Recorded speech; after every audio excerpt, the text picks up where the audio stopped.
নমস্কার, সবাই কেমন আছেন? রীতা লাইফস্টাইলে সবাইকে স্বাগত জানাই আবার একটা নতুন ভিডিওতে।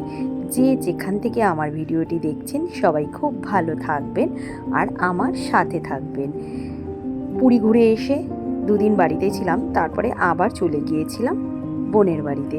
বোনের মেয়ের জন্মদিন, ওখানেও বেশ একদিন কাটিয়ে আসলাম। ছুটিটা বেশ ভালোই কাটলো।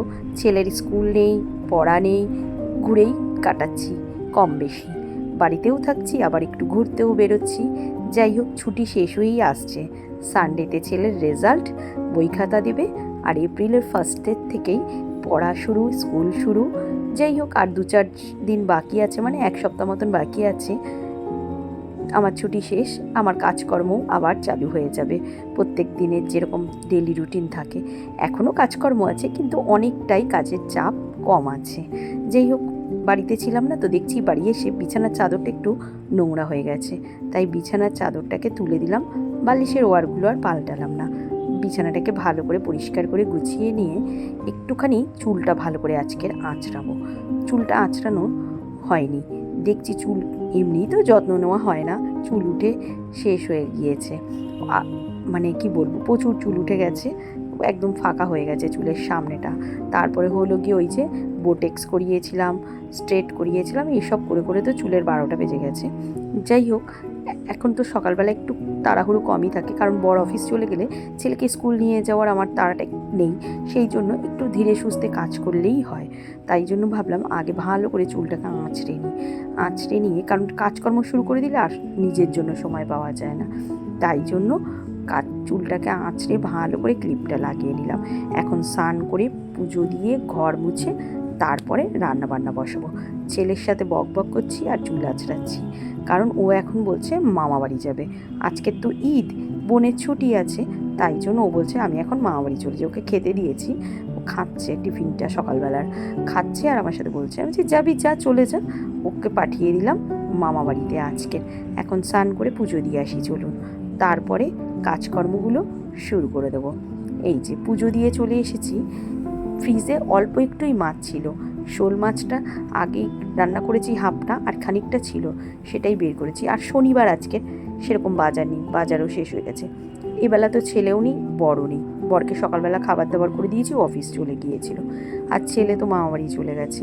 তাই জন্য এখন শুধু দুপুরবেলা আমি নিজেই খাবো। সকালে ডাল করেছি আছে, উচ্ছে আলু ভেজেছি আছে, তাই ভাবলাম এখন এই মাছটুকু বের করে আমি নিজের জন্য করে নিই। আর এখন তো আমি বিশেষ একটা তেল মশলা খাচ্ছি না, আর সকালবেলা চিয়া সিডটা খেয়েছি, তারপরে একটা ফল খেয়ে নিয়েছি। শোল মাছটা ভাজতে যেটুকু তেল দরকার, খুব কমই তেল দিয়েছি, দিয়ে রান্নাটা করছি।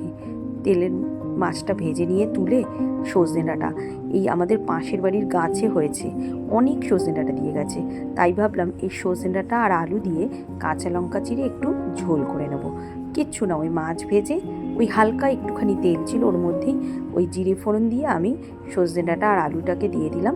একটু ভাজা ভাজা করিনি, ওই নাড়াচাড়া করে নুন হলুদ দিয়ে সেদ্ধ করে নিলাম। সেদ্ধ করার পরে মাছগুলো দিয়ে ভালো করে বেশ 10 মিনিট মতন ফুটিয়ে নিয়েছি। ফুটিয়ে নিয়ে তারপরে একটু উপর থেকে ধনে পাতা দিয়ে নামিয়ে এটা দিয়েই খাবো। এরকমভাবে জ্যান্ত মাছের ঝোল করে খেতে আমার বেশ ভালোই লাগে, তেল মশলা না দিয়ে। আমার খুব গরম গরম খেতে ভালো লাগে। এই দেখুন, বেশ এক বাটি হয়েওছে। ভাত কম নিলেও এই মাছের ঝোলটা খেলেই আমার পেটটা ভরে যাবে। এখন কেউ নেই, তাই নিজেই খাবো বলে ভাত বেড়ে নিয়েছি। একটু ভাত নিয়েছি, ওই সামান্য একটু উচ্ছে আলু ভাজা ছিল সেটা নিয়েছি, মাছ আর ডাল। চলুন খেয়ে নিই এবার আমি। Good evening. খাওয়া দাওয়া করে ঘুমিয়ে পড়েছিলাম। ছেলে বলল আমি মামা বাড়ি যাবো, চলে গেল। আজকে যেহেতু ঈদ, বোনের ছুটি আছে পড়ায়, মানে আমার ভাইয়ের মেয়ের ছুটি আছে, তাই ও চলে গেছে। কারণ এই কয়েকদিন ধরে তো স্কুল নেই, পড়া নেই, যেহেতু কাল এখনও নতুন ক্লাস শুরু হয়নি। আর আমার ভাইয়ের মেয়ের আবার ওয়েস্ট বেঙ্গল বোর্ড, ওর তো জানুয়ারির থেকেই নতুন ক্লাস শুরু হয়েছে, ওর পড়ার চাপ। কিন্তু আমার ছেলের তো এখন ছুটি, বোনের সাথে খেলতে পারছে না, তাই ও যেতে পারছিল না এই কদিন। কিন্তু আজকের হলো ঈদ, তাই এখন সকালবেলা উঠেই আমাকে বলছে আমি মামা বাড়ি যাবো। তা আমি ওকে পাঠিয়ে দিলাম, বললাম যা, ও এখন নেই, তাই আজকে দুপুরবেলায় ভালো করে ঘুমিয়েছি। খাওয়া দাওয়া করে ও থাকলে প্রচণ্ড ডিস্টার্ব করবে, হয় টিভি চালাবে, নয় আমার সাথে বক বক করবে, কিছুতেই শান্তিতে আমাকে একটু ঘুমাতে দেয় না। তুমি এত ঘুমাবে না, তুমি এত ঘুমাবে না, এরকম করতে থাকে। তাই জন্য আজকের ও ছিল না, টানা ঘুম দিয়েছি, অনেকক্ষণ ঘুমিয়েছি। ঘুমিয়ে এখন উঠে সন্ধ্যাবেলা ঠাকুর ঘরে পুজো দিয়ে প্রার্থনা করে চা নিয়ে বসেছি। চাটা এখন খাবো, তারপরে ছেলে আসবে, বর আসবে, রান্নাবান্না আছে। ওবেলা তো নিজের মতন করে একদম তেল মশলা ছাড়া রান্না করে খেয়েছি। একটা কথা বলি, অনেকটা ওয়েট কমেছে। ওয়েট কমাবো রোজ সবসময় ভিডিওতে বলি, অনেকটা ওয়েট কমেছে দেখছি। ঘুরতে গিয়েও খাওয়া দাওয়ায় খুব চেক করেছিলাম, তাই জন্য দেখছি ওয়েটটা অনেকটাই কমেছে। আর প্রত্যেক দিন তো সকালবেলা চিয়া সিড খাচ্ছি, উল্টোপাল্টা সেরকম ভাজা পোড়া খাচ্ছি না। খুব মানে একদম আজকে যেরকমভাবে মাছের ঝোল রান্না করেছি ওরকমভাবেই রেগুলার নিজের জন্য রান্না করে খাই। তেল মশলা না দিয়ে একদম হালকা করে মাছটা ভেজে কাঁচা লঙ্কা দিয়ে পাতলা করে রান্নাবান্না করে খাচ্ছি। তবে আজকের ভিডিও এখন এখানেই শেষ করি, এখন আর ভিডিওটা বড় করব না। কালকের কি করছি সেটা আবার পরের ভিডিওতে দেব। সবাই খুব ভালো থাকবেন, আমার সাথে থাকবেন।